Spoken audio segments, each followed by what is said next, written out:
특별히 오늘은 사무엘하 7장 12절에서 16절 말씀 보도록 하겠습니다.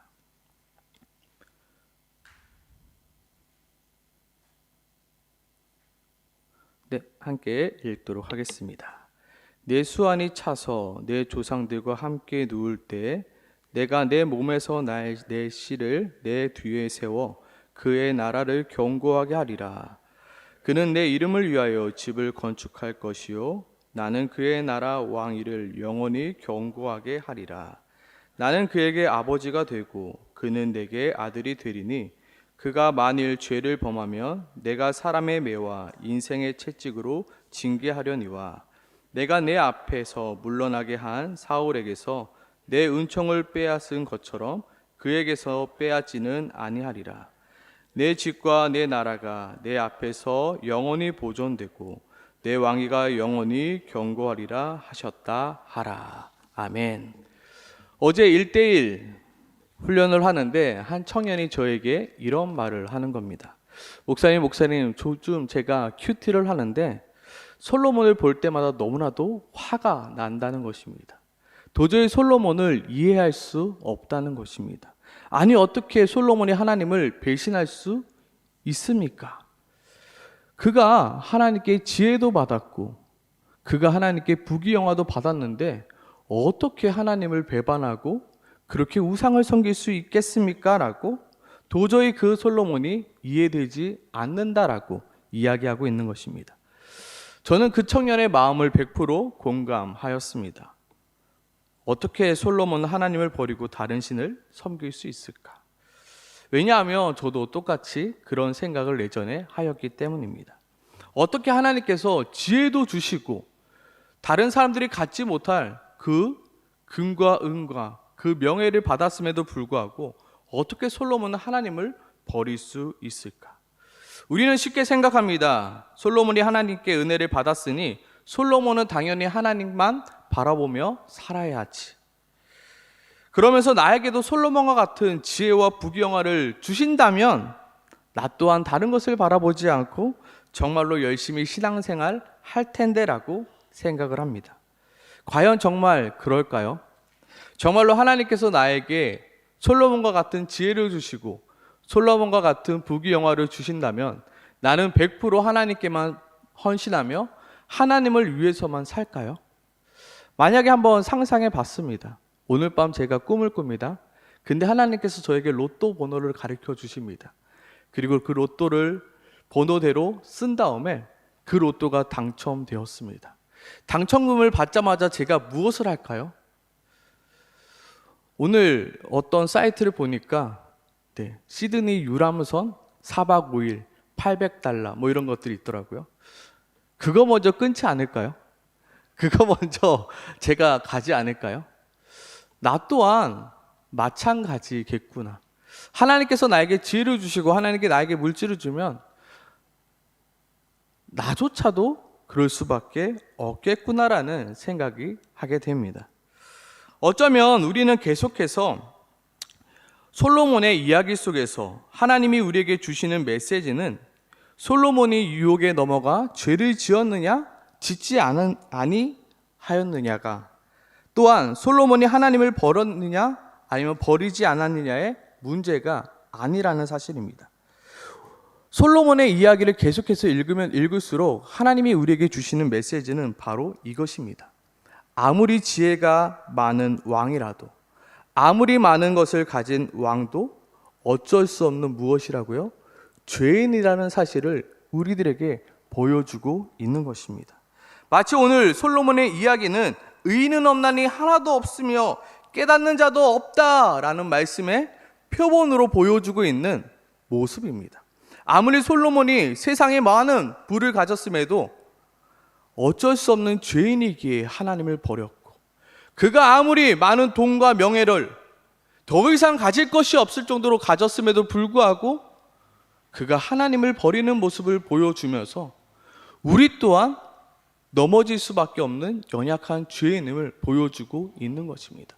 솔로몬도 넘어졌는데 이 세상에서 제일 지혜롭다는 솔로몬도 넘어졌고 이 세상에 많은 것을 가졌다는 그 솔로몬도 넘어졌는데 너라고 넘어지지 않겠느냐라고 오늘 솔로몬의 이야기는 우리들에게 묻고 있는 것입니다.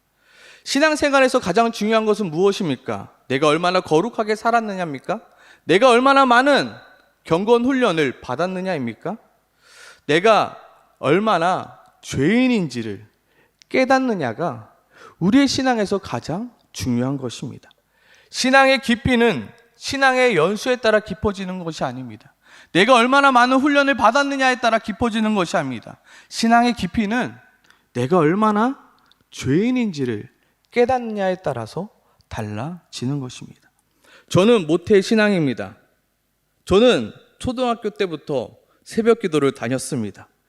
저는 초등학교 때부터 매일같이 큐티를 하였습니다.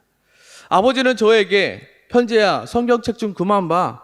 성경책 좀 그만 보고 영어 단어를 외워야지 라고 할 정도로 성경책을 읽었습니다. 수요 기도회, 금요 예배, 그리고 주일 어른 예배, 그리고 부서 모임, 그리고 저녁 예배까지 빠지지 않았습니다. 크리스마스 때는 항상 제가 예수님 역할을 할 정도로 그렇게 열심으로 교회를 다녔습니다. 그런데 수련회 때 사람들이 기도할 때마다 저는 기도를 잘하지 못하였습니다. 사람들은 나는 죄인입니다라고 울고 있는데 저는 그거에 100% 공감하지 못했습니다. 나는 열심히 신앙생활을 하고 있는데 내가 그렇게 죄인인가?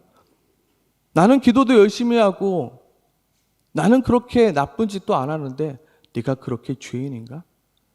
나는 그렇게 죄인이 아는데 라는 생각 속에 늘 있었습니다. 하지만 말씀 속에서 내가 얼마나 죄인인지를 깨닫고 남부터 저의 신앙은 180도 달라지기 시작했습니다. 내가 얼마나 더러운 죄인인지 깨달으면서 저는 그 누구도 이제는 더 이상 정죄할 수 없었습니다. 그 누구도 평가할 수 없게 되었습니다. 그 누구에게도 손가락질 할 수 없었습니다. 왜냐하면 나도 그들과 똑같은 죄인일 뿐만 아니라 어쩌면 그들보다 더한 죄인이라는 사실을 제가 깨달았기 때문입니다. 그리고 더 나아가 내가 얼마나 큰 죄인지 깨닫게 될 때 비로소 하나님의 은혜가 얼마나 크신지 그것을 제가 깨닫게 된 것입니다.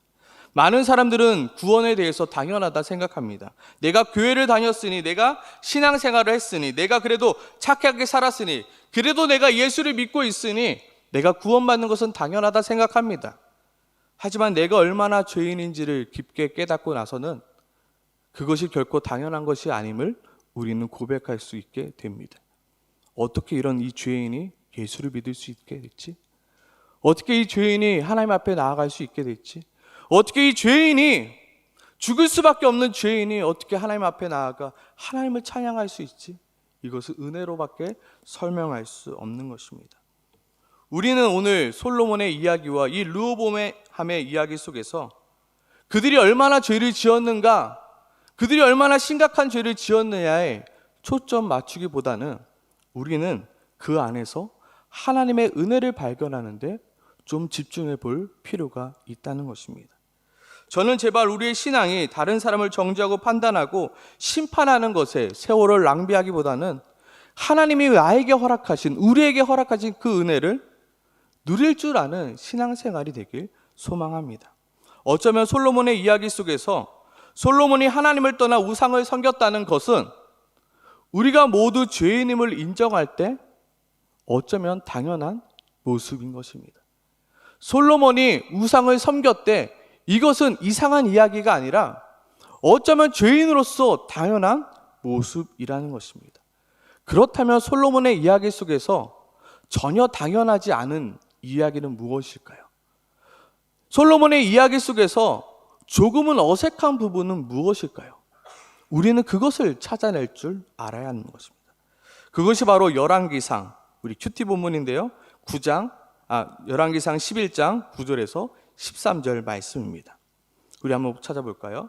열왕기상 11장 9절에서 13절입니다. 한번 보면요. 솔로몬이 마음을 돌려 이스라엘의 하나님 여호와를 떠남으로 여호와께서 그에게 진노하시니라. 이것은 당연하죠. 솔로몬이 여호와께 마음을 돌렸기에 여호와의 진노는 어떠면 당연합니다.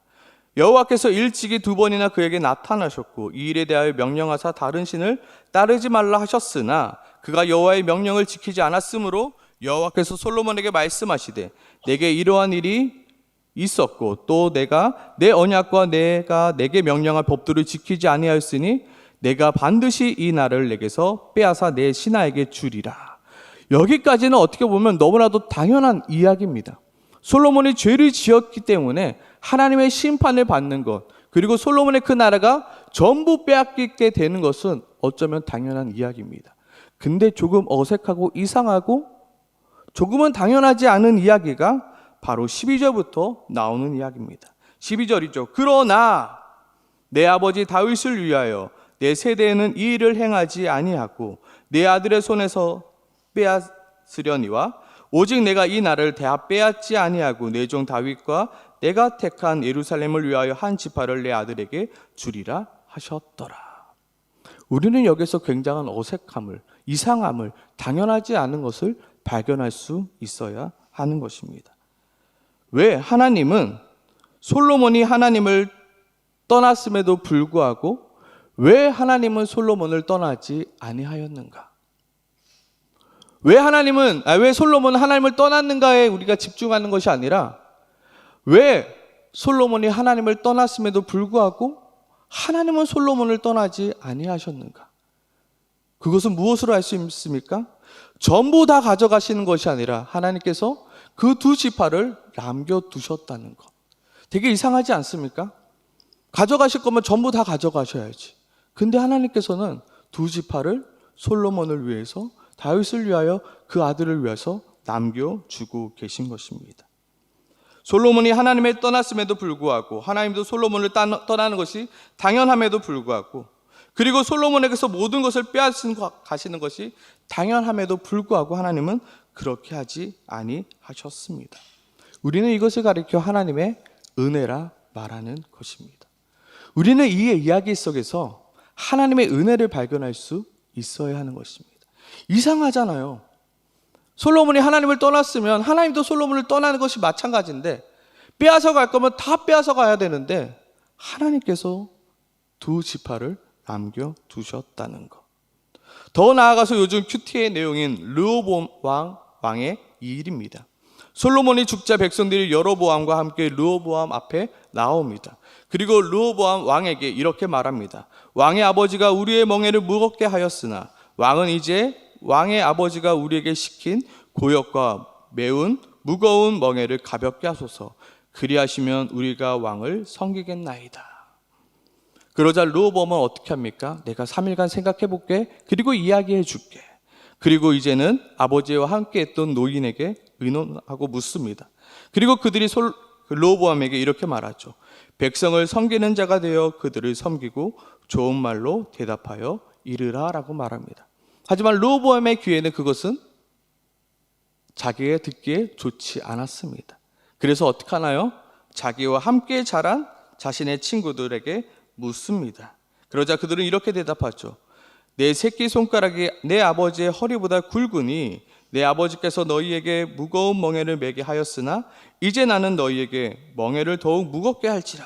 내 아버지는 채찍으로 너를 징계하였으나 나는 정갈 채찍으로 너희를 징계하리라 라고 말합니다. 저는 여기서 한 번 더 생각해 보았습니다. 왜 그들은 르호보암에게 이렇게 말하였을까? 그리고 왜 르호보암은 이러한 선택을 하였을까? 저는 여기서 힌트를 이렇게 얻었습니다. 르호보암과 함께 자랐던 자들이었기에, 누구보다 르호보암을 잘 알고 있던 자들이었기에, 그들은 르호보암이 어떠한 마음을 가졌는지 너무나도 잘 알고 있었기에 그가 듣기 좋은 말을 해준 것이고, 그가 듣기 좋은 말을 하자 르호보암은 그들의 말을 선택한 것입니다. 우리는 생각할 수 있습니다. 어떻게 르호보암은 그런 선택을 할 수 있었을까? 왜 르호보암은 그렇게 어리석은 선택을 할 수 있었을까라고 우리는 또다시 르호보암을 정죄하기 시작합니다. 나라면 절대 그렇게 하지 않았을 텐데. 근데 입장 바꿔 생각해 보면 이렇습니다. 르호보암에게는 무엇이 있었습니까? 그동안 솔로몬이 모아놨던 금은 보화가 자신의 곳간에 가득합니다. 그리고 르호보암에는 뭐가 있습니까? 솔로몬이 그동안 모아왔던 1400대의 병거와 12,000명의 마병이 가득합니다. 그 누구보다 강력한 군대가 있었으며 그 누구보다 많은 재물이 르호보암에게 있었습니다. 그에게 두려운 것이 있었을까요? 그에게는 전혀 두려울 것이 없었습니다. 그의 말이 곧 법이고 그의 말이 곧 진리였기에 그렇기에 그는 자신 있게 그렇게 이야기할 수 있었던 것입니다. 그러자 열지파가 어떻게 하죠? 르호보암을 배반합니다. 그러니까 르호보암은 어떻게 합니까? 자신의 군대를 일으켜 그들을 치려 합니다. 그것은 어쩌면 르호보암의 자신감이었습니다.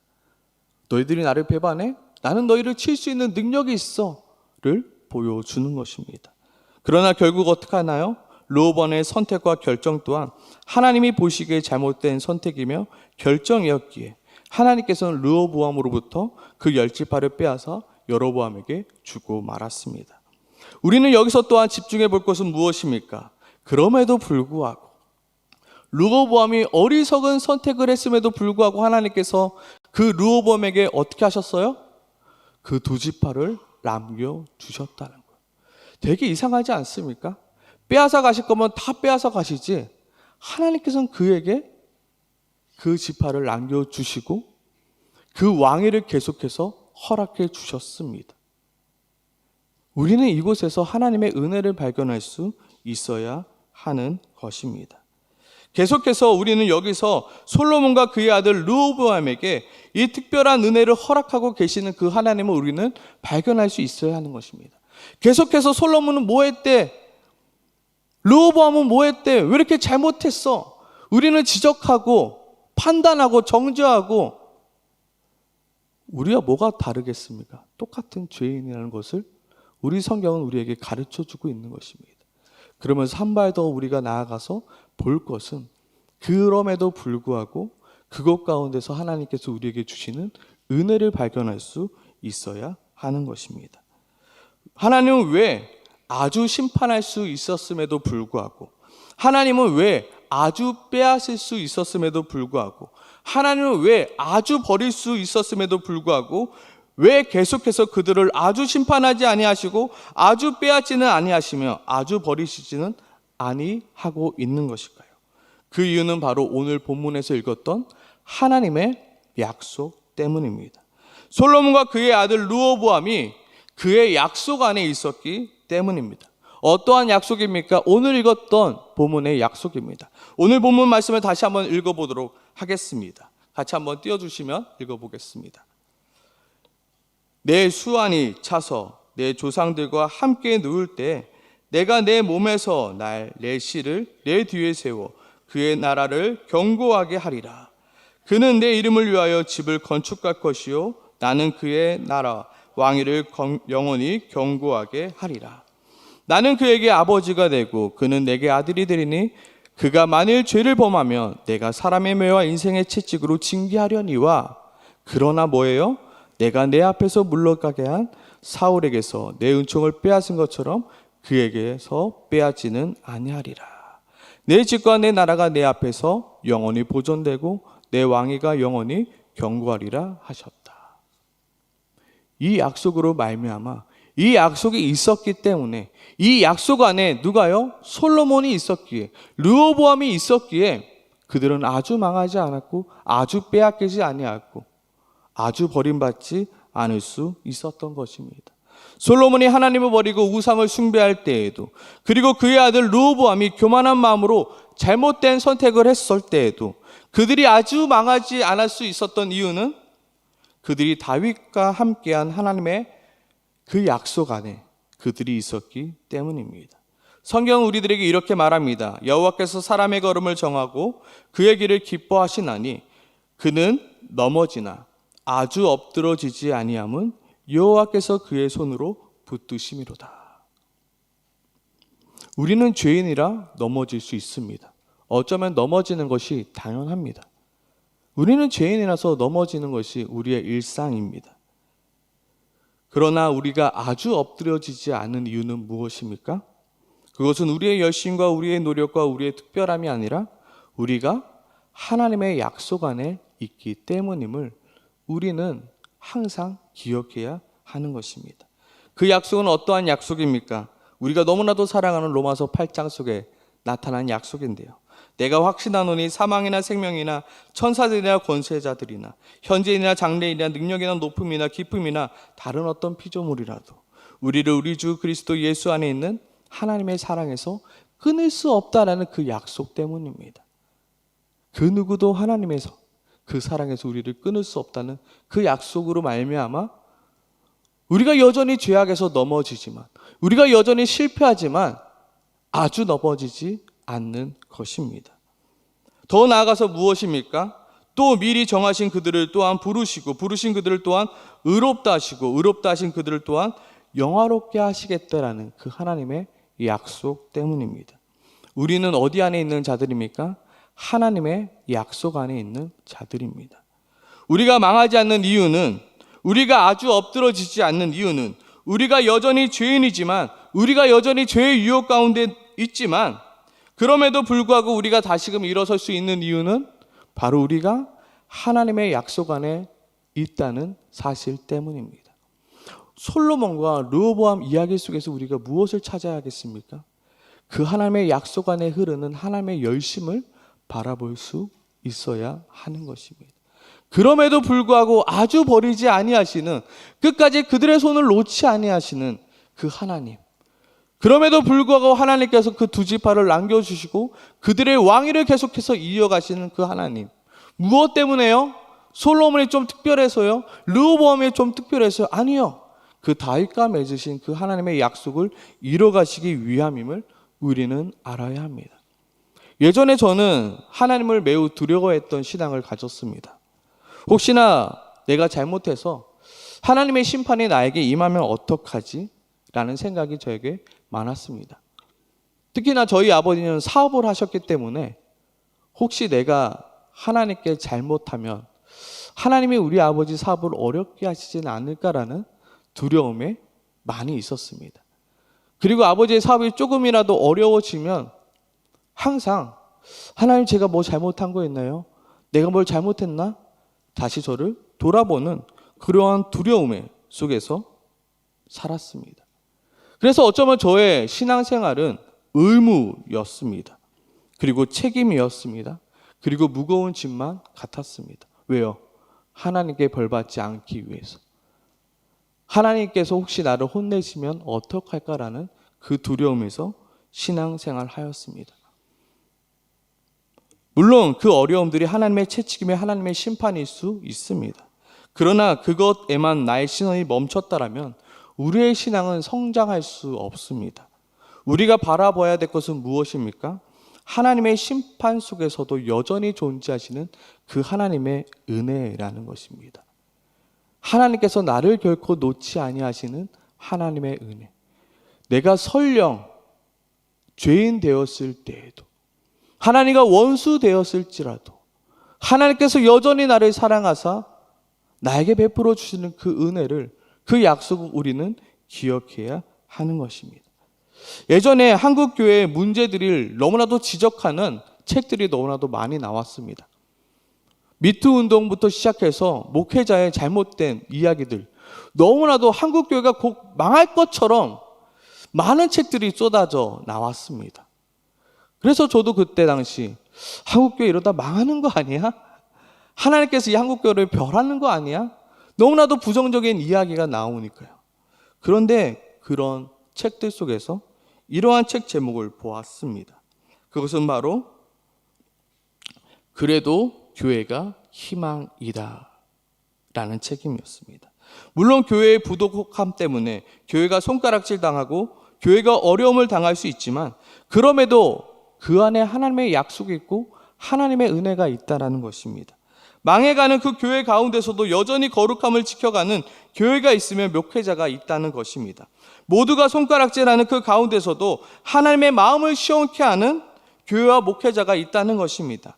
여전히 하나님의 약속 안에 있기에 교회는 절대로 망하지 않는다는 것입니다. 우리는 무엇을 바라봐야 됩니까? 그래, 나는 죄인이야. 나는 할 수 없어. 그래, 우리는 다 망했어. 거봐, 우리는 할 수 없잖아. 그래, 우리는 죄인이잖아. 서로가 서로를 비난하고 서로가 얼마나 죄인인지 헐뜯는 것이 아니라 그래도 우리가 하나님의 약속 안에 있잖아. 그래도 하나님의 약속 안에 있잖아. 우리는 그 약속을 붙들고 나아가는 자들입니다. 요즘 큐티를 하면서 솔로몬과 르호보암에게 내리신 하나님의 심판을 두려워하고 계십니까?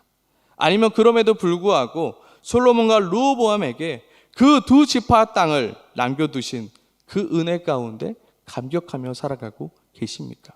물론 두려움도 필요합니다. 근데 그 두려움을 넘어서 하나님께서 베풀어 주신 그 약속과 그 은혜에 감격할 줄 아는, 그것을 바라볼 줄 아는 우리가 되길 소망합니다. 지금 나의 모습은 어쩌면 불량품과 같습니다. 그렇다고 지금 내 모습만 바라보며 우리는 절망할 수 없는 것입니다. 왜냐하면 그럼에도 불구하고 우리는 어디 안에 있기 때문입니까? 하나님의 약속 안에 있기 때문입니다. 하나님의 약속 안에 있기에 우리는 꿈을 꿀 수 있으며 우리는 우리 자신에게 기대할 수 있는 것입니다. 저도 날마다 넘어집니다. 저도 날마다 실수합니다. 그러나 저도 저를 기대할 수 있는 이유는 하나님의 약속이 있기 때문입니다. 하나님의 약속하셨고 나를 빚어가시고 그 약속 안에 내가 머물러 가고 있기에 나 또한 변할 수 있음을 우리는 바라볼 수 있는 것입니다. 넘어질 수 있습니다. 어쩌면 넘어지는 것이 당연합니다. 그때마다 우리가 무엇을 이야기해 줘야 됩니까? 너 왜 넘어졌어? 넘어졌으니까 그렇게 장난치니까 넘어지지. 그것이 아니라 할 수 있어 라고 이야기해 주는 것입니다. 왜요? 하나님의 약속 안에 있기 때문에. 하나님이 너를 선택하셨어. 하나님이 너를 인도하실 거야. 하나님이 너를 포기하지 않아. 그러니까 너도 포기하지 마라고 이야기해 줄 수 있는 것입니다. 이 시간 먼저 우리의 죄인됨을 좀 인정했으면 좋겠습니다. 솔로몬, 르호보암 잘못한 거 있죠? 그것을 보면서 우리는 무엇을 깨달아야 된다고요? 역시 사람은 죄인이구나. 나도 역시 죄인이구나. 내가 그 유혹 앞에, 그 재물 앞에 나도 여전히 죄인일 수밖에 없구나입니다. 그럼에도 불구하고 우리가 바라볼 것은 무엇이라고요? 하나님의 약속하심입니다. 그럼에도 우리가 망하지 않을 수 있는 이유는, 그럼에도 우리가 다시금 일어설 수 있는 이유는 하나님의 약속이 있었기 때문이라는 것을 날마다 기억하고 고백하는 우리 모두가 되길 소망합니다. 이 시간 함께 같이